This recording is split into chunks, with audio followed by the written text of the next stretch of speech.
Welcome to my channel. இன்றைக்கி நம்ம ரொம்ப சிம்பிளான முட்டை குழம்பு ரெசிபி தான் பார்க்க போகிறோம். இது ஒயிட் ரைஸ், சப்பாத்தி, பரோட்டா, தோசை, இட்லின்னு எல்லாத்துக்குமே ரொம்ப சூப்பராக இருக்கும்.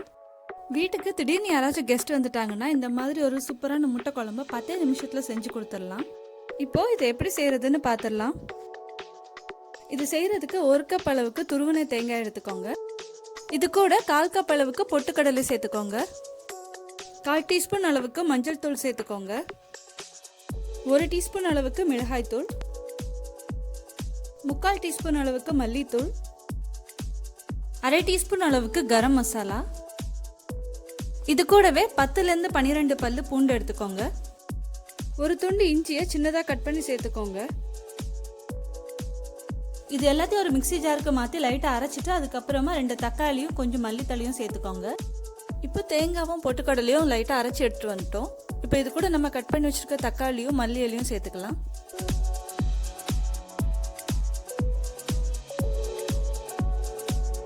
இப்போ இது கூட கொஞ்சமாக தண்ணி சேர்த்து நல்லா பேஸ்ட்டாக அரைச்சி எடுத்துகிட்டு வந்துடலாம். இது போல் நல்லா பேஸ்ட்டாக அரைச்சி எடுத்துக்கோங்க. இப்போ நம்ம கிரேவி செய்ய ஆரம்பிச்சிடலாம். ஒரு பேனில் 3லேருந்து 4 டேபிள் ஸ்பூன் அளவுக்கு நல்லெண்ணெய் சேர்த்துக்கோங்க.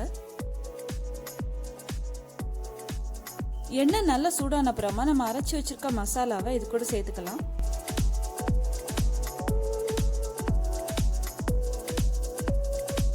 இப்போ இந்த மசாலாவோட பச்சை வாசம் போறது வரைக்கும் நல்லா வதக்கிக்கோங்க.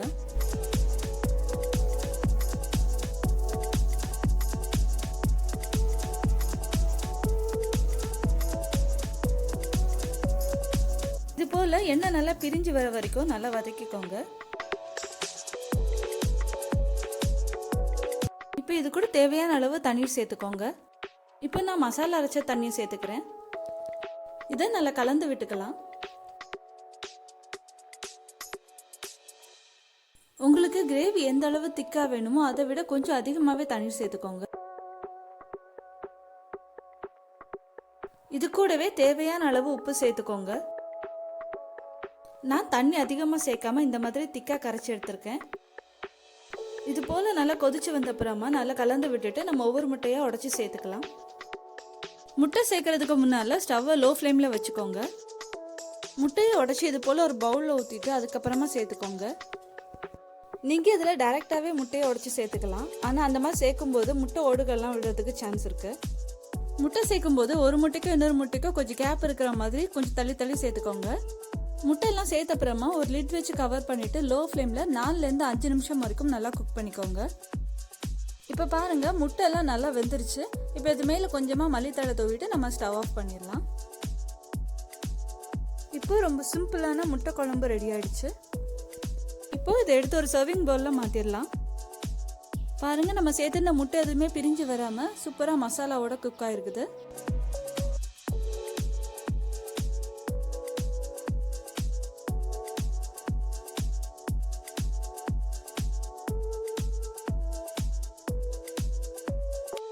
வீட்டில் இருக்கக்கூடிய பொருட்களை வச்சு ரொம்ப சுலபமாக செய்யக்கூடிய இந்த முட்டை குழம்பு ரெடி ஆயிடுச்சு.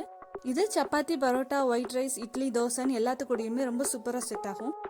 கண்டிப்பாக இந்த ரெசிபியை எல்லாரும் ட்ரை பண்ணி பாருங்கள். ட்ரை பண்ணி பார்த்துட்டு உங்களோட ஃபீட்பேக் சொல்லுங்கள். நீங்கள் ஃபர்ஸ்ட் டைம் நம்ம சேனலை பார்க்குறதா இருந்தால் மறக்காமல் நம்ம சேனலை சப்ஸ்கிரைப் பண்ணிக்கோங்க. பக்கத்தில் இருக்கக்கூடிய பெல் ஐக்கானை கிளிக் பண்ணிக்கோங்க. Thanks for watching.